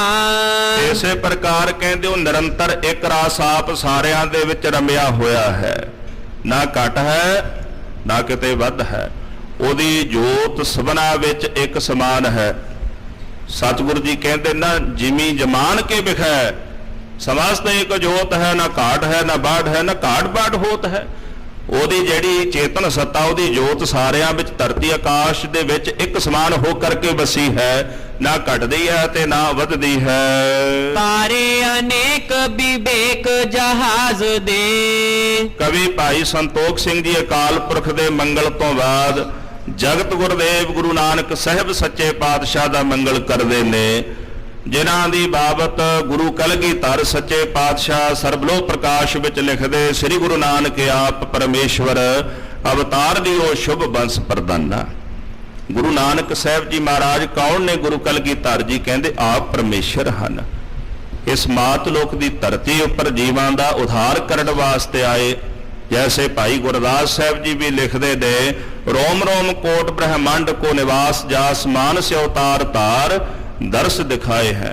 गुरु ग्रंथ साहब जी महाराज भी कहते आप नारायण कलातार जग मह परवरियो। गुरु नानक साहब के रूप विच अकाल पुरख इस मात लोक की धरती ते आए, साडे जहे जीवां दा उद्धार करन वास्ते साडा जिहा ही रूप उन्होंने धारण कर लिया। मनुखा जामे दे विच आए, तारे अनेक विवेक जहाज दे ज्ञान रूपी जहाज बख्शिश करके गुरु नानक साहब जी महाराज ने अनेकां ही जीवां नूं भव सागर तो तार दिता, अनेकां दा ही उद्धार कर दिता है। खोल दिए और मोह के तारे। ਜਿਹੜੇ ਹਿਰਦੇ ਵਿੱਚ ਮੋਹ ਦੇ ਤਾਲੇ ਲੱਗੇ ਹੋਏ ਸਨ ਨਾ, ਜਿਨ੍ਹਾਂ ਨੂੰ ਕੋਈ ਖੋਲ ਨਹੀਂ ਸਕਿਆ, ਧੰਨ ਗੁਰੂ ਨਾਨਕ ਸਾਹਿਬ ਜੀ ਨੇ ਦਇਆ ਦ੍ਰਿਸ਼ਟੀ ਕੀਤੀ। ਜਿਨ੍ਹਾਂ ਜਿਨ੍ਹਾਂ ਉੱਪਰ ਮਹਾਰਾਜ ਦੀ ਦ੍ਰਿਸ਼ਟੀ ਪਈ, ਉਹਨਾਂ ਦੇ ਹਿਰਦੇ ਦੇ ਮੋਹ ਦੇ ਤਾਲੇ ਮੇਰੇ ਪਾਤਸ਼ਾਹ ਨੇ ਖੋਲ ਦਿੱਤੇ ਨੇ। ਜਿਨ੍ਹਾਂ ਨੂੰ ਕੋਈ ਤਾਰ ਨਹੀਂ ਸਕਿਆ, ਦੇਵਲੂਤ ਵਰਗੇ ਹੋਰ ਕੌਡੇ ਰਾਖਸ਼ ਵਰਗੇ ਕੈਸੇ ਸ਼ਰਾਪੇ ਹੋਏ ਸਨ, ਗੁਰੂ ਨਾਨਕ ਸਾਹਿਬ ਨੇ ਦਇਆ ਕਰਕੇ ਉਹਨਾਂ ਨੂੰ ਵੀ ਭਵ ਸਾਗਰ ਤੋਂ ਤਾਰ ਦਿੱਤਾ ਹੈ। ਤਾਰੇ ਵਿਸਾਲ ਪਖੰਡ ਪ੍ਰਚੰਡ ਜੇ। ਸਾਧ ਸੰਗਤ ਜੀ ਜਿਹੜੇ ਪ੍ਰਚੰਡ ਪਖੰਡ ਕਰਨ ਵਾਲੇ ਸਨ, ਗੁਰੂ ਨਾਨਕ ਸਾਹਿਬ ਸੱਚੇ ਪਾਤਸ਼ਾਹ ਨੇ ਪ੍ਰਚੰਡ ਹੋ ਕੇ ਉਹਨਾਂ ਨੂੰ ਤਾੜਿਆ ਵੀ। ਜਿਨ੍ਹਾਂ ਨੂੰ ਤਾੜਨ ਦੀ ਲੋੜ ਪਈ ਉਹਨਾਂ ਨੂੰ ਤਾੜਿਆ, ਕਿਉਂਕਿ ਜੇਕਰ ਕੋਈ ਗਿਆਨ ਦਾ ਅਧਿਕਾਰੀ, ਗਿਆਨ ਉਸ ਨੂੰ ਦਿੱਤਾ ਜਾ ਸਕਦਾ ਹੈ ਨਾ। ਜਿਹੜਾ ਗਿਆਨ ਦਾ ਅਧਿਕਾਰੀ ਨਹੀਂ, ਉਹਨੂੰ ਗਿਆਨ ਕਿਵੇਂ ਦੇਾਂਗੇ ਆਪਾਂ? ਉਹ ਤਾਂ ਗਿਆਨ ਨਾਲ ਸਮਝੇਗਾ ਨਹੀਂ। ਜਿਵੇਂ ਬੁੱਧ ਇੱਕ ਦਿਨ ਉਪਦੇਸ਼ ਦੇਣ ਲੱਗ ਪਏ ਕਿਸੇ ਬੰਦੇ ਨੂੰ, ਜਿਉਂ ਉਪਦੇਸ਼ ਦੇਣ ਲੱਗੇ ਤੇ ਬਾਅਦ ਵਿੱਚ ਕਹਿੰਦੇ ਸਮਝ ਆਈ ਕੁਝ? ਉਹ ਕਹਿੰਦਾ ਜੀ ਮੈਨੂੰ ਤਾਂ ਸਮਝ ਨਹੀਂ ਆਈ। ਕਹਿੰਦੇ ਕਿਉਂ? ਵੀ 1 ਘੰਟਾ ਹੋ ਗਿਆ ਮੈਂ ਤੈਨੂੰ ਉਪਦੇਸ਼ ਦੇ ਰਿਹਾ। ਉਹ ਕਹਿੰਦੇ ਜੀ ਆਪਾਂ ਨੂੰ ਤਾਂ ਲੱਗੀ ਹੈ ਭੁੱਖ, ਆਪਾਂ ਨੂੰ ਭੋਜਨ ਚਾਹੀਦਾ। ਹੁਣ ਜਿਹਨੂੰ ਭੋਜਨ ਚਾਹੀਦਾ ਤੇ ਉਹਨੂੰ ਉਪਦੇਸ਼ ਦੇਈ ਜਾਈਏ, ਉਹਨੂੰ ਸਮਝ ਆਏਗੀ ਕੁਝ? ਜਿਹਨੇ ਭੋਜਨ ਛਕਣਾ ਉਹਨੂੰ ਭੋਜਨ ਚਾਹੀਦਾ। ਜਿਹੜਾ ਗਿਆਨ ਦਾ ਅਧਿਕਾਰੀ ਹੈ ਉਹਨੂੰ ਗਿਆਨ ਚਾਹੀਦਾ, ਤੇ ਜਿਹੜਾ ਗਿਆਨ ਨਾਲ ਨਾ ਸਮਝੇ ਫਿਰ ਉਹਨੂੰ ਤਾੜਨਾ ਵੀ ਕਰਨੀ ਪੈਂਦੀ ਹੈ। ਬੰਦਾ ਪਸ਼ੂ ਨੂੰ ਤਾੜਦਾ ਕਿਉਂ ਹੈ? ਕਿਉਂਕਿ ਪਸ਼ੂ ਸਮਝਦਾ ਨਹੀਂ, ਤਾਂ ਪਸ਼ੂ ਨੂੰ ਤਾੜਨਾ ਹੁੰਦੀ ਹੈ। ਜਦੋਂ ਆਪਾਂ ਕਿਸੇ ਨੂੰ ਕੋਈ ਗੱਲ ਕਹਿ ਕੇ ਸਮਝਾਉਨੇ ਆ, ਜਦੋਂ ਨਹੀਂ ਸਮਝਦਾ ਫਿਰ ਆਪਾਂ ਉਹਦੀ ਤਾੜਨਾ ਵੀ ਕਰਦੇ ਆ। ਗੁਰੂ ਨਾਨਕ ਸਾਹਿਬ ਜੀ ਮਹਾਰਾਜ ਚੱਲ ਬਟਾਲੇ ਜਾਂਦੇ ਨੇ, ਸਿੱਧਾ ਨਾਲ ਚਰਚਾ ਹੁੰਦੀ ਹੈ। ਜਦੋਂ ਨਹੀਂ ਸਮਝਦੇ ਤੇ ਭੰਗਰਨਾਥ ਵਰਗਾ ਆਕਾਸ਼ ਵਿੱਚ ਉੱਡ ਪੈਂਦਾ, ਤੇ ਗੁਰੂ ਨਾਨਕ ਸਾਹਿਬ ਜੀ ਸਮਝ ਗਏ ਵੀ ਇਹ ਨਹੀਂ ਏਦਾਂ ਸਮਝਣ ਵਾਲਾ। ਮਹਾਰਾਜ ਨੇ ਚਰਨ ਦੀ ਖੜਾਂ ਪਿੱਛੇ ਉਡਾ ਦਿੱਤੀ ਉਹਦੇ। ਹੁਣ ਉਹ ਜਿੱਥੇ ਭੰਗਰਨਾਥ ਜਾਂਦਾ ਉਹਦੇ ਸਿਰ 'ਚ ਵੱਜਦੀ ਖੜਾਂ ਮਹਾਰਾਜ ਜੀ ਦੀ। ਇਹੋ ਜਿਹੇ ਪਖੰਡ ਕਰਨ ਵਾਲੇ ਜਿਹੜੇ ਸਨ, ਉਹਨਾਂ ਨੂੰ ਮਹਾਰਾਜ ਨੇ ਪ੍ਰਚੰਡ ਹੋ ਕਰਕੇ ਫਿਰ ਤਾੜਿਆ, ਤਾੜ ਕੇ ਉਹਨਾਂ ਨੂੰ ਸਮਝਾ ਦਿੱਤਾ ਹੈ। ਹਾਂਜੀ, ਆਗੇ ਅਰੇ ਤਿੰਨ ਮਾਨ ਉਤਾਰੇ। ਜਿਹੜੇ ਅੱਗੇ ਆ ਕੇ ਅੜ ਗਏ ਮਹਾਰਾਜ ਸੱਚੇ ਪਾਤਸ਼ਾਹ ਦੇ, ਉਹਨਾਂ ਦਾ ਮਾਨ ਸਤਿਗੁਰਾਂ ਨੇ ਉਤਾਰ ਦਿੱਤਾ। ਕਿਤੇ ਸਿੱਧਾਂ ਦਾ ਮਾਨ ਸਤਿਗੁਰਾਂ ਨੇ ਉਤਾਰਿਆ। ਸ਼ਬਦ ਜਿੱਤੀ ਸਿੱਧ ਮੰਡਲੀ ਕੀ ਤੂੰ ਸੇ ਆਪਣਾ ਪੰਥ ਨਿਰਾਲਾ। ਸਿੱਧਾਂ ਦਾ ਮਾਣ ਹੰਕਾਰ ਤੋੜ ਕੇ ਉਹਨਾਂ ਨੂੰ ਉਪਦੇਸ਼ ਬਖਸ਼ਿਸ਼ ਕੀਤਾ। ਕਿਤੇ ਜਗਨਨਾਥਪੁਰੀ ਜਾਂਦੇ ਨੇ, ਕਿਤੇ ਕੁਰਸ਼ੇਤਰ ਜਾ ਕੇ ਪੰਡਤਾਂ ਨਾਲ ਚਰਚਾ ਕਰਦੇ, ਕਿਤੇ ਮਹਾਰਾਜ ਜੀ ਮਦੀਨੇ ਜਾਂਦੇ, ਕਿਤੇ ਮੱਕੇ ਜਾ ਕੇ ਉਥੋਂ ਦੇ ਲੋਕਾਂ ਦਾ ਹੰਕਾਰ ਦੂਰ ਕਰਦੇ ਨੇ। ਭਾਵੇਂ ਜੀਵਨ ਵਰਗਿਆਂ ਨੇ ਲੱਤ ਕੱਢ ਮਾਰੀ ਗੁਰੂ ਨਾਨਕ ਸਾਹਿਬ ਜੀ ਨੂੰ, ਪਰ ਉਹਨਾਂ ਦਾ ਮਾਣ ਮੇਰੇ ਪਾਤਸ਼ਾਹ ਨੇ ਤੋੜ ਦਿੱਤਾ ਕਿ ਜਿੱਧਰ ਰੱਬ ਦਾ ਘਰ ਨਹੀਂ ਉਧਰ ਮੇਰੇ ਪੈਰ ਕਰ ਦਿਓ, ਤੇ ਜਿੱਧਰ ਉਹ ਪੈਰ ਕਰਦਾ ਮਹਾਰਾਜ ਜੀ ਦੇ ਚਰਨ ਕਰਦਾ ਉਧਰ ਮੱਕਾ ਘੁੰਮ ਜਾਂਦਾ ਹੈ। ਉਹਨਾਂ ਨੂੰ ਬੜਾ ਮਾਣ ਹੰਕਾਰ ਮੇਰੇ ਸਾਹਿਬ ਨੇ ਉਹਨਾਂ ਦਾ ਮਾਣ ਹੰਕਾਰ ਵੀ ਅੰਦਰੋਂ ਨਿਬਰਤ ਕਰ ਦਿੱਤਾ। ਆਗੇ ਅਰੇ ਤਿਨ ਮਾਂ ਨੇ ਉਤਾਰੇ, ਜਿਹੜੇ ਅੱਗੇ ਅੜ ਗਏ ਉਹਨਾਂ ਦਾ ਮਾਣ ਸਾਹਿਬਾਂ ਨੇ ਉਤਾਰ ਦਿੱਤਾ। ਤਾਰੇ ਬਿਲੋਚਨ ਤੇ ਦਰਸੇ। ਸਤਿਗੁਰੂ ਸੱਚੇ ਪਾਤਸ਼ਾਹ ਮਹਾਰਾਜ ਜੀ ਦੇ ਨੇਤਰਾਂ ਦੀਆਂ ਜਿਹੜੀਆਂ ਧੀਰੀਆਂ ਨੇ, ਜਦੋਂ ਉਹਨਾਂ ਨਾਲ ਵੇਖਦੇ ਨੇ ਨਾ, ਕਿਰਪਾ ਕਟਾਕਸ਼ ਨਾਲ ਹੀ ਵੇਖਦੇ ਨੇ, ਤੇ ਸਤਿਗੁਰੂ ਸੱਚੇ ਪਾਤਸ਼ਾਹ ਮਹਾਰਾਜ ਜੀ ਇਸ ਤਰ੍ਹਾਂ ਵੇਖਣ ਮਾਤਰ ਹੀ ਉਹਨਾਂ ਦਾ ਪਾਰ ਉਤਾਰਾ ਕਰ ਦਿੰਦੇ ਹਨ। ਤੇ ਜਿਨ੍ਹਾਂ ਨੇ ਦਰਸ਼ਨ ਕੀਤੇ, ਜਿਨੀ ਦਰਸ਼ਨ ਪਾਇਆ, ਮਹਾਰਾਜ ਸੱਚੇ ਪਾਤਸ਼ਾਹ ਦੇ ਦੀਦਾਰ ਕਰਕੇ ਇਸ ਤਰ੍ਹਾਂ ਵਿਕਾਰਾਂ ਤੋਂ, ਭਵ ਸਾਗਰ ਤੋਂ ਉੱਭਰ ਗਏ ਹਨ। ਉਬਰੇ ਸੋਇ ਸੰਖ ਜਥਾ ਨਭ ਤਾਰੇ। ਕਵੀ ਭਾਈ ਸੰਤੋਖ ਸਿੰਘ ਜੀ ਕਹਿੰਦੇ ਅਣਗਿਣਤ ਜੀਵਾਂ ਦਾ ਮਹਾਰਾਜ ਨੇ ਭਵ ਸਾਗਰ ਤੋਂ ਪਾਰ ਉਤਾਰਾ ਕੀਤਾ ਹੈ। ਜੈਸੇ ਨਭ ਆਕਾਸ਼ ਵਿੱਚ ਤਾਰੇ ਨੇ, ਉਹਨਾਂ ਦੀ ਗਿਣਤੀ ਨਹੀਂ ਆਪਾਂ ਕਰ ਸਕਦੇ, ਐਸੇ ਬੇਅੰਤ ਜੀਵਾਂ ਦਾ ਉਧਾਰ ਮੇਰੇ ਸਾਹਿਬਾਂ ਨੇ ਕੀਤਾ ਹੈ। ਤਾਰੇ ਤਰੇ ਆਰ ਮਾਰੇ ਮਰੇ। ਜਿਨ੍ਹਾਂ ਨੂੰ ਸਤਿਗੁਰਾਂ ਨੇ ਤਾਰਿਆ ਉਹ ਤਰ ਗਏ, ਜਿਨ੍ਹਾਂ ਨੂੰ ਮਾਰਿਆ ਉਹ ਮਰ ਗਏ। ਜਿਹੜੇ ਸ਼ਰਨ ਪੈ ਗਏ ਉਹ ਤਰ ਗਏ, ਜਿਹੜੇ ਅੜ ਗਏ ਉਹ ਝੜ ਗਏ ਨੇ। ਜਿਨ੍ਹਾਂ ਨੂੰ ਗੁਰੂ ਮਾਰੇ ਉਹਨਾਂ ਨੂੰ ਕੋਈ ਨਹੀਂ ਰੱਖ ਸਕਦਾ, ਜਿਨ੍ਹਾਂ ਨੂੰ ਗੁਰੂ ਤਾਰੇ ਉਹਨਾਂ ਨੂੰ ਡੋਬ ਕੋਈ ਨਹੀਂ ਸਕਦਾ। ਤਾਂ ਕਵੀ ਜੀ ਕਹਿੰਦੇ ਤਾਰੇ ਤਰੇ ਅਰ ਮਾਰੇ ਮਰੇ। ਜਿਨ੍ਹਾਂ ਨੂੰ ਤਾਰਿਆ ਉਹ ਤਰ ਗਏ, ਜਿਨ੍ਹਾਂ ਨੂੰ ਮਾਰਿਆ ਉਹ ਮਰ ਗਏ ਹਨ। ਗੁਰ ਨਾਨਕ ਕੀ ਨ ਪਏ ਤਮ ਤਾਰੇ। ਧੰਨ ਗੁਰੂ ਨਾਨਕ ਸਾਹਿਬ ਸੱਚੇ ਪਾਤਸ਼ਾਹ ਮਹਾਰਾਜ ਨੇ ਜਿਨ੍ਹਾਂ ਨੂੰ ਵੱਡਾ ਕੀਤਾ ਉਹ ਵੱਡੇ ਹੋ ਗਏ, ਜਿਨ੍ਹਾਂ ਨੂੰ ਛੋਟਾ ਕੀਤਾ ਉਹ ਛੋਟੇ ਬਣ ਗਏ। ਕਿਸੇ ਨੂੰ ਭਿਖਾਰੀ ਬਣਾ ਦਿੱਤਾ ਰਾਜੇ ਤੋਂ, ਤੇ ਕਿਸੇ ਨੂੰ ਭਿਖਾਰੀ ਤੋਂ ਰਾਜਾ ਪਾਤਸ਼ਾਹ ਨੇ ਬਣਾ ਦਿੱਤਾ। ਜਿਵੇਂ ਨਗਰ ਤੋਂ ਬਾਹਰ ਸਤਿਗੁਰੂ ਜੀ ਬੈਠੇ ਨੇ, ਇੱਕ ਬੱਚਾ ਮਹਾਰਾਜ ਸੱਚੇ ਪਾਤਸ਼ਾਹ ਵਾਸਤੇ ਚਣੇ ਆਦਿਕ ਲੈ ਕੇ ਆਇਆ, ਸੇਵਾ ਕੀਤੀ, ਕਹਿੰਦਾ ਮਹਾਰਾਜ ਜੀ ਲੰਗਰ ਲੈ ਕੇ ਆਇਆ ਘਰੋਂ, ਆਪ ਜੀ ਇੱਥੇ ਬਰਾਜੋ, ਲੰਗਰ ਤੋਂ ਬਿਨਾਂ ਨਾ ਜਾਇਓ। ਤੇ ਸਾਹਿਬ ਕਹਿੰਦੇ ਨਾਨਕ ਸਿਫਤੀ ਰਜਿਆ ਆਓ ਬਹੁ ਸੁਲਤਾਨ। ਬਚਨ ਕਰਨ ਮਾਤਰ ਹੀ ਉਹਨੂੰ ਨਗਰ ਦਾ ਸੁਲਤਾਨ ਪਾਤਸ਼ਾਹ ਨੇ ਬਣਾ ਦਿੱਤਾ ਸੀ।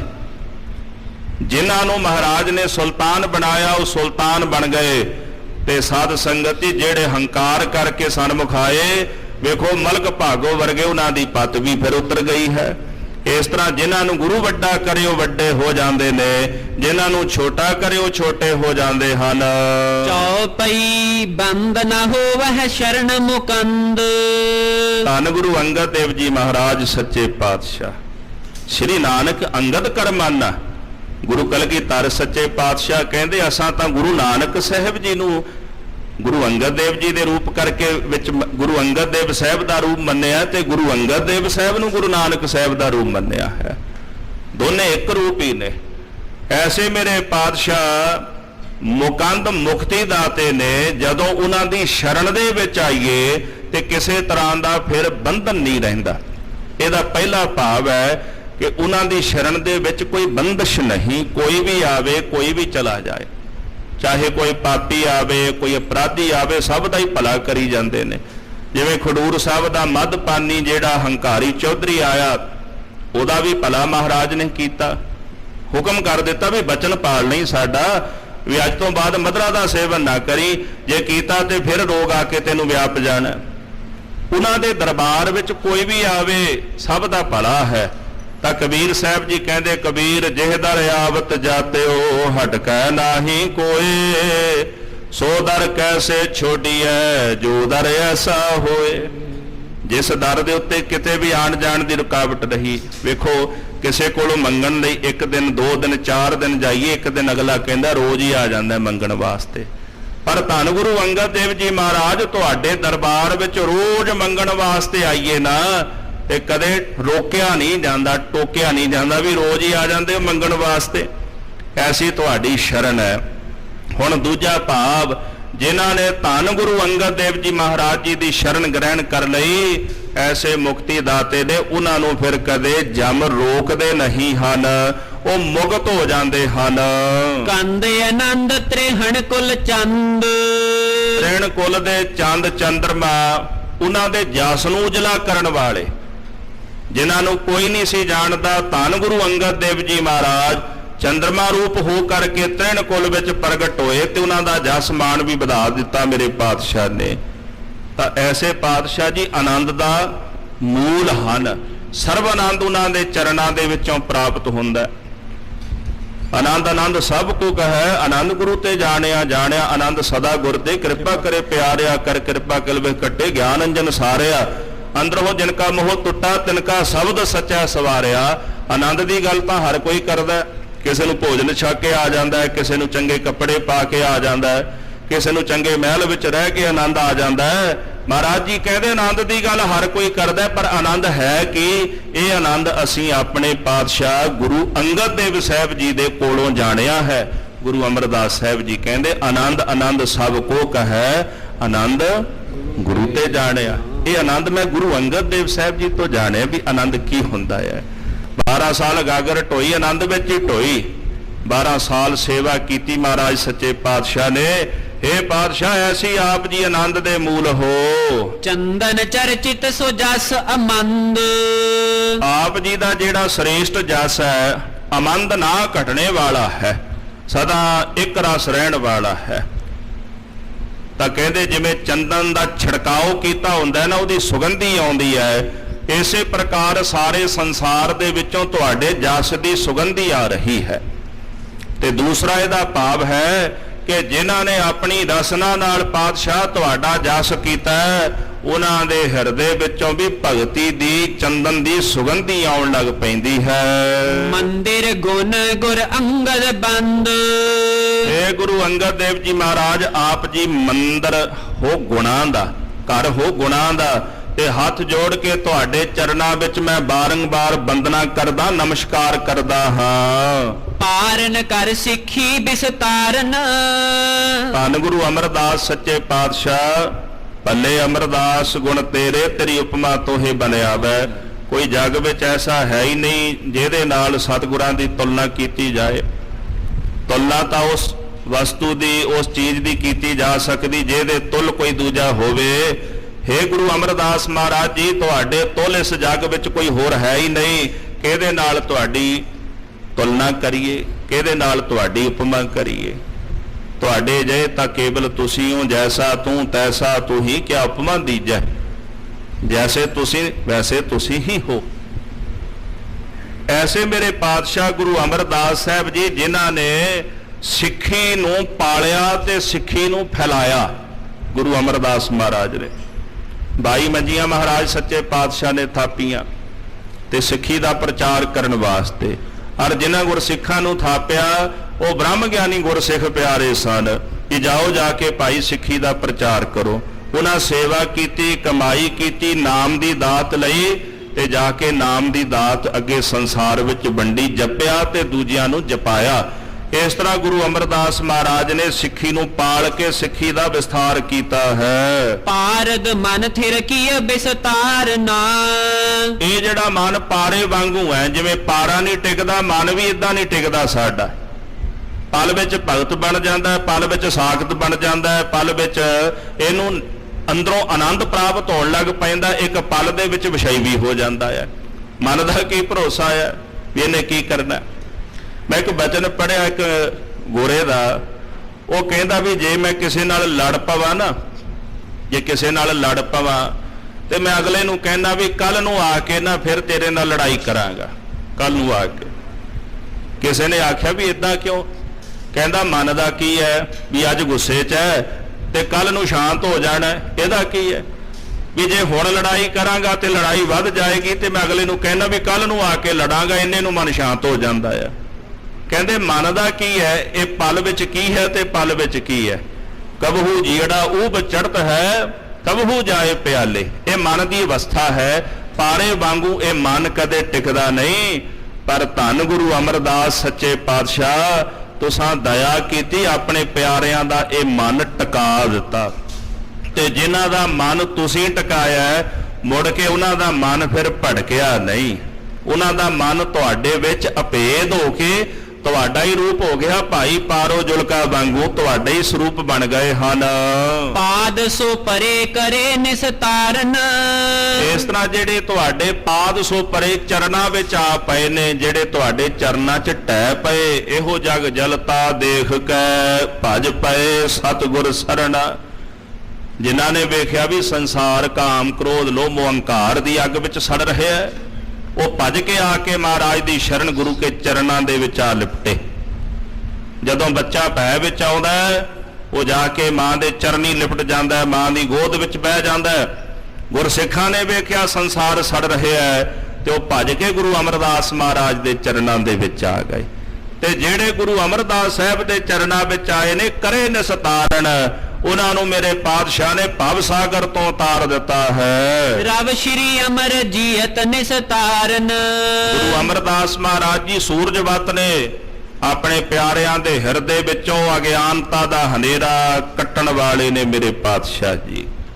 ਗਿਆਨ ਪ੍ਰਚੰਡ ਬੁਲਾਇਆ, ਪ੍ਰਚੰਡ ਗਿਆਨ ਹਿਰਦੇ ਵਿੱਚ ਮਹਾਰਾਜ ਪ੍ਰਗਟ ਕਰਦੇ, ਅਗਿਆਨਤਾ ਦਾ ਹਨੇਰਾ ਨਹੀਂ ਅੰਦਰ ਰਹਿਣ ਦਿੰਦੇ।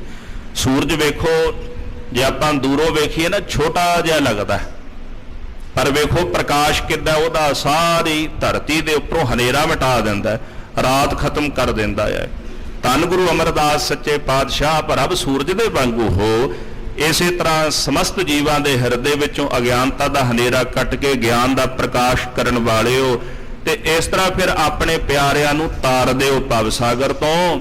ਤੇ ਭਾਈ ਸੰਤੋਖ ਸਿੰਘ ਜੀ ਕਹਿੰਦੇ, ਮਹਾਰਾਜ ਮੇਰੇ ਤੇ ਦਇਆ ਕਰੋ, ਜਿਵੇਂ ਹੋਰਨਾਂ ਨੂੰ ਤਾਰਿਆ ਤੇ ਕਿਰਪਾ ਕਰਕੇ ਮੈਨੂੰ ਵੀ ਤਾਰ ਦਿਓ, ਕਿਉਂਕਿ ਮੈਂ ਵੀ ਤੁਹਾਡੇ ਸਿੱਖਾਂ ਦੇ ਵਿੱਚ ਹੀ ਆਉਣਾ ਹੈ।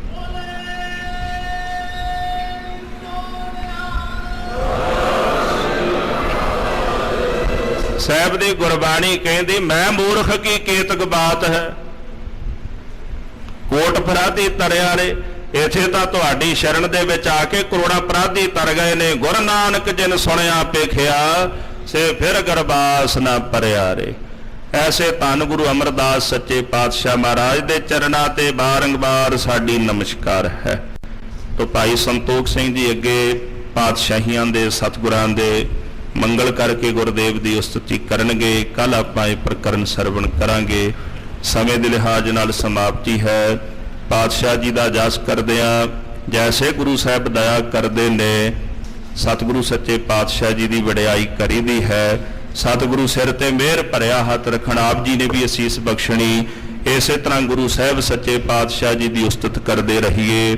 ਵਿਚਾਰਾਂ ਕਰਦਿਆਂ, ਗੁਰ ਇਤਿਹਾਸ ਦੀ ਕਥਾ ਕਰਦਿਆਂ ਹੋਈਆਂ ਬੇਅੰਤ ਪ੍ਰਕਾਰ ਦੀਆਂ ਭੁੱਲਾਂ ਦੀ ਖਿਮਾ ਕਰ ਦੇਣੀ ਜੀ। ਵਿਸਰਨਾ ਹੀ ਦਾਤਾਰ, ਵਿਸਰਨਾ ਹੀ ਦਾਤਾਰ, ਵਿਸਰਨਾ ਹੀ ਦਾਤਾਰ, ਵਿਸਰਨਾ ਹੀ ਦਾਤਾਰ। ਆਪਣਾ ਨਾਮ ਦੇਹੋ, ਆਪਣਾ ਨਾਮ ਦੇਹੋ, ਆਪਣਾ ਨਾਮ ਦੇਹੋ, ਆਪਣਾ ਨਾਮ ਦੇਹੋ। ਗੁਣ ਗਾਵਾਂ ਦਿਨ ਰਾਤ, ਗੁਣ ਗਾਵਾਂ ਦਿਨ ਰਾਤ, ਗਾਵਾਂ ਦਿਨ ਰਾਤ, ਗੁਣ ਗਾਵਾਂ ਦਿਨ ਰਾਤ। ਨਾਨਕ ਚਾਉ ਇਹੋ, ਨਾਨਕ ਚਾਉ ਇਹੋ।